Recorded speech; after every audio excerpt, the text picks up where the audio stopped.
Ibuku adalah seekor naga, namun ia tidak tahu cara mengerami telur. Setelah melahirkanku, ia langsung melemparkanku ke sarang ular di dekatnya. Hari menetas, melihat sekumpulan ular dengan berbagai warna, ia langsung terpaku kebingungan, dan akhirnya tidak bisa menemukanku lagi. Pada akhirnya ibuku terpaksa memilih yang paling cantik untuk dibawa pulang. Katanya di klan naga ada seekor naga bodoh yang tidak bisa terbang. Sedangkan di klan ular justru muncul seekor ular jenius. Bisa terbang dan bisa berlari. Bahkan bisa melukis. Di kubangan lumpur aku melukis dengan ekorku. Lumpur muncrat ke segala arah. Nona besar klan naga terjadi masalah besar. Katanya putri kecil yang baru berubah wujud itu. Jelas seekor naga tapi justru tidak bisa terbang. Menurutku ini benar-benar lucu. Bahkan terbang pun tidak bisa. Nanti bagaimana saat naik ke langit untuk menikah? Tidak takut jatuh di tengah jalan? Aku membayangkan adegan itu. Tak tahan langsung tertawa. Seekor naga yang gagah dan agung. Dipangku oleh putra mahkota surga seperti hewan roh lalu diterbangkan. Pemandangan itu terlalu indah sampai aku tak berani melihat.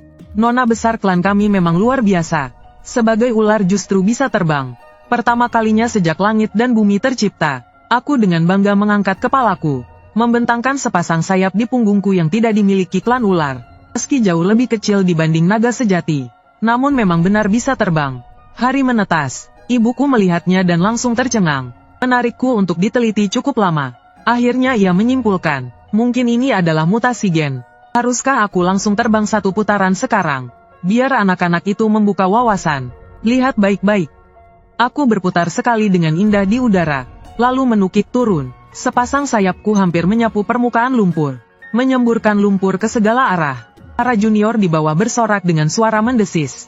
Saat aku masih puas dan ingin berputar sekali lagi di udara, tiba-tiba aku mendengar panggilan yang sangat familiar.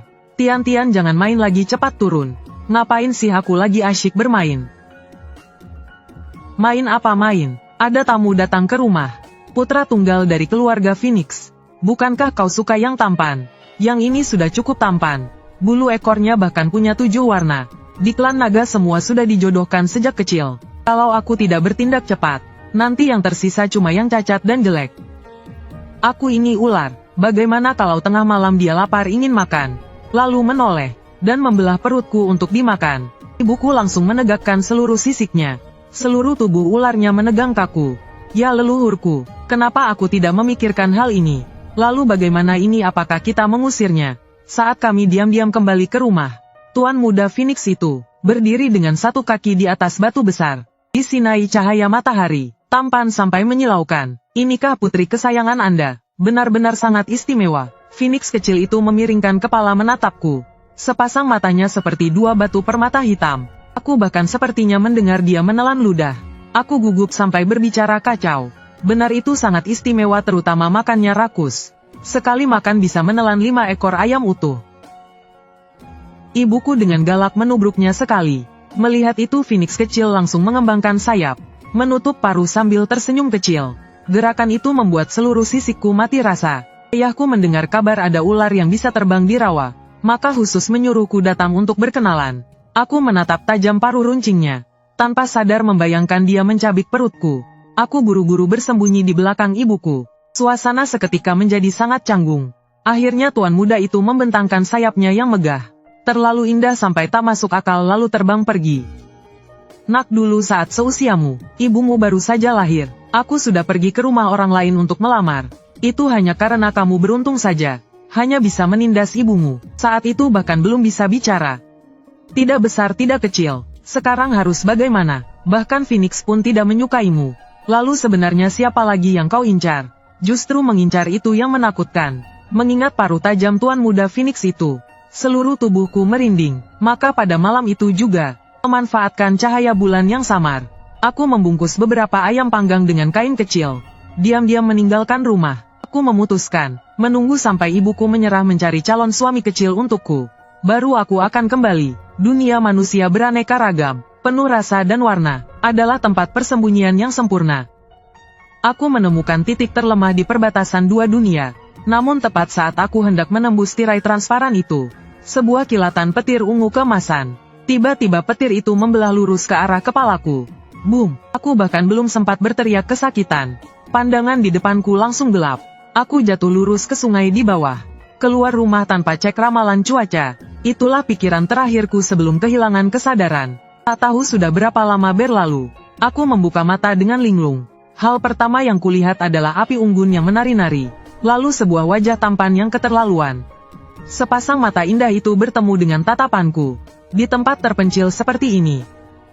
Apa dia ingin memanggang daging ular? Aku begitu takut sampai seluruh tubuhku kaku. Pria itu malah menyodorkan sebuah tabung bambu. Minumlah sedikit air hangat. Siapa namamu? Tinggal di mana rumahmu? Aku menunduk melihat ke bawah. Benar saja itu sepasang tangan manusia. Sambaran petir ini membuatku berubah wujud. Ayahku pernah berkata, klan ular hanya bisa berubah wujud saat dewasa. Aku sangka aku justru memecahkan rekor klan ular. Syukurlah, syukurlah. Sama sekali tidak boleh orang lain tahu wujud asliku. Terima kasih, namaku Tian Tian. Aku tidak punya rumah. Aku spontan mengarang sebuah kebohongan. Tatapan pria itu langsung berubah iba. Membuat seluruh tubuhku tidak nyaman. Aku meraba kantong di tubuhku.